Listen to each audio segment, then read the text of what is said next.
Hi, it's Angela from Angela's Paper Arts.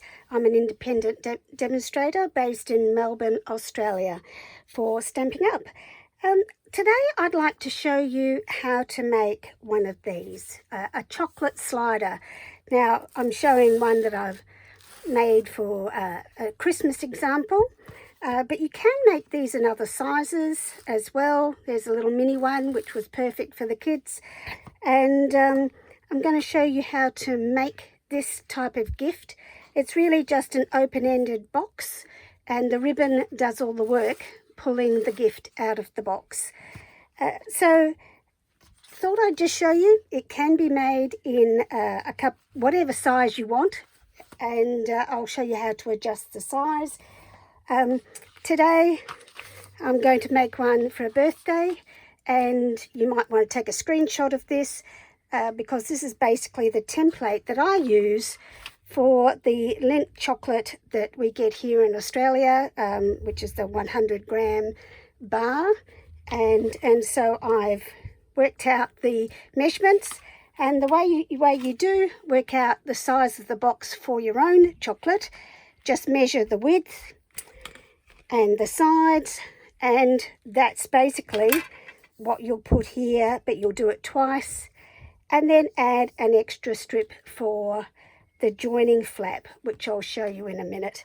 So it's very simple to adapt this style of gift box to any rectangular gift. So as I said, there's the measurements, and what I did and what you'll need is some cardstock. I've already pre-cut and pre-scored mine, so you'll see that this is, I need to pull this out, get my Stampin' Up trimmer out.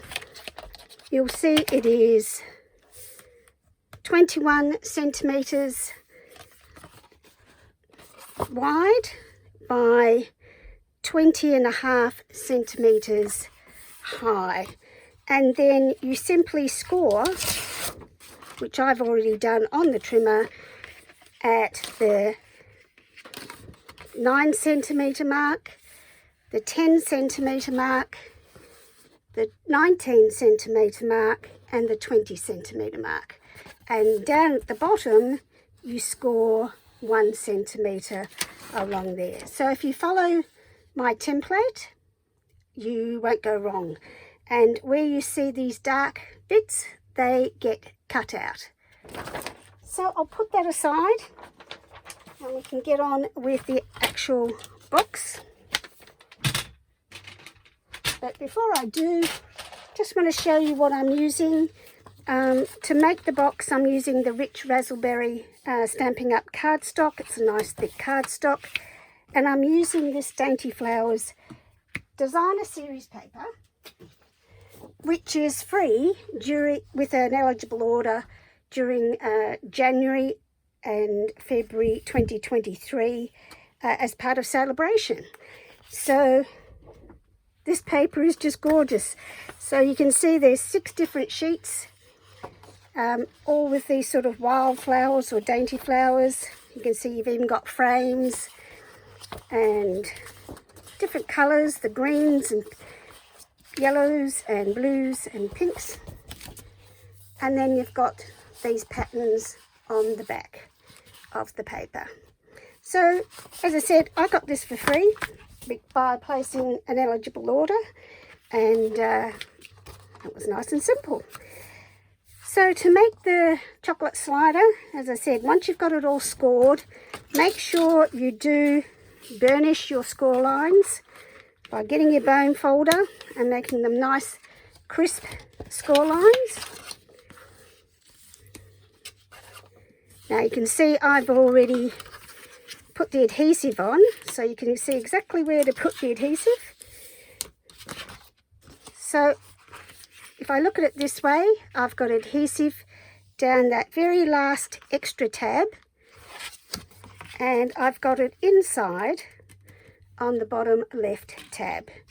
Now I'm going to close up this box by simply And I did use, because anything that's a 3D item like this, I did use the tear and tape by Stampin' Up, because it is a nice strong adhesive. And I'm just going to peel the liner off. And when you close this type of box, it should just close down on itself, like so. There we go. And you've got it all joined. And now what I'm going to do, you'll see I've got the adhesive on this flap. I'm going to put these flaps down and then take this adhesive off and make sure it's square, and then I'm just going to close the box. And I often just take a ruler and because my sorry about that, my fingers aren't long enough to get in there, and then I just pat that back down to make sure it's nice and solid. So there we go, that's the box part made. Quite simple, just an open-ended box. If you followed my template, you won't go wrong. And now what I want to do, if I can find my Tombow, I'm just going to put this bit of Dainty Flowers paper on the front. Oop, let me just flip that up before I do. Let's see if I can get this. Now you can do this before you seal up your box, but I just wanted to show you you can apply the paper at any point in time, your decorations at any point in time. So I'm just going to peel the liner off the tapes.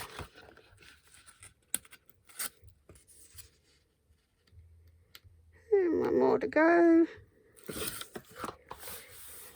There we go. So that's all done. Now what you'll notice on my template here are 2 holes. And the reason you've got those holes is you need somewhere for the ribbon to go through.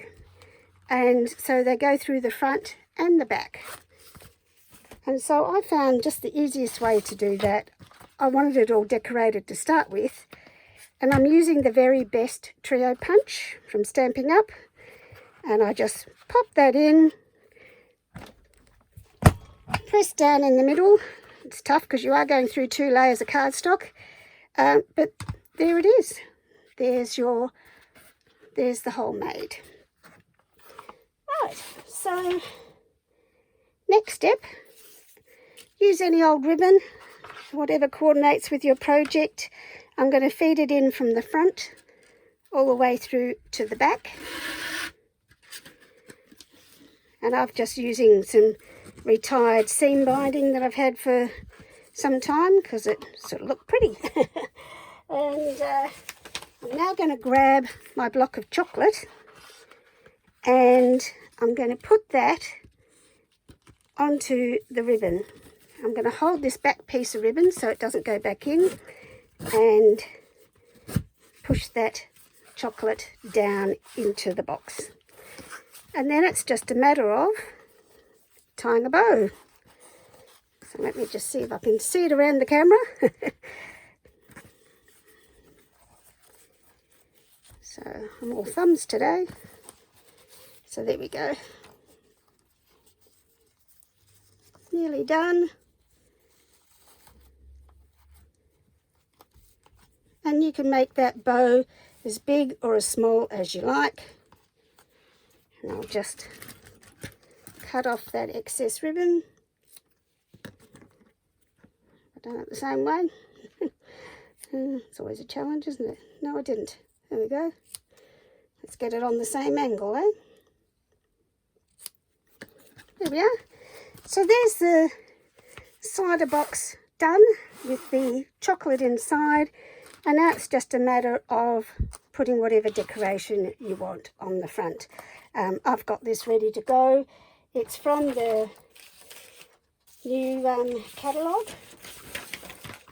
And it's the... let me get all my bits out there.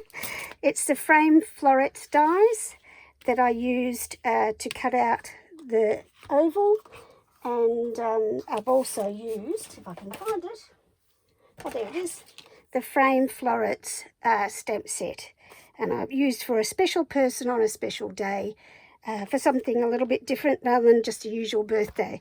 So I used the combination of that bundle, which is in the new catalogue, for this. If you're wondering about the paper, so this dainty floral paper that I got for free with my order is on page 6 of the celebration catalogue, starting on the 5th of January going through to the 28th of February.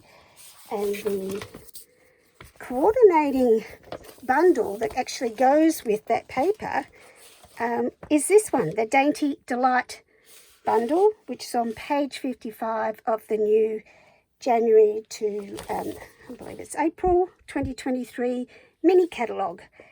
So you can see there's lots of examples there of how to use that set in the catalogue. The Frame Floret set, let me just find that for you, because that was, to be honest, this framed floret set was my favourite thing out of the catalogue. So you'll find a snapshot of it on page 78, and if you go to page 65, you'll see the bundle there with the stamp set and the coordinating dies in the new catalogue. So I hope I'll just pop this on and finish off the item. I hope that you found that useful. It is an easy way to dress up a simple gift, but an inexpensive gift. So just a bar of chocolate, get them when they're on sale, which is always a good idea.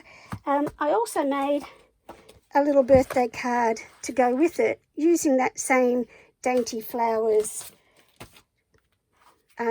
free paper through Celebration. Just a warning, these come in, there's extra dies on the back of this set too. So if you think it's just that one set, it's not. There's more on the back of the page. So I hope you enjoyed that. It's a chocolate slider, great for any occasion. As you can see, I've done Christmas ones as well as the different sizes. So you can use it for any occasion. Perfect for Valentine's Day coming up as well. So thanks for watching. Bye.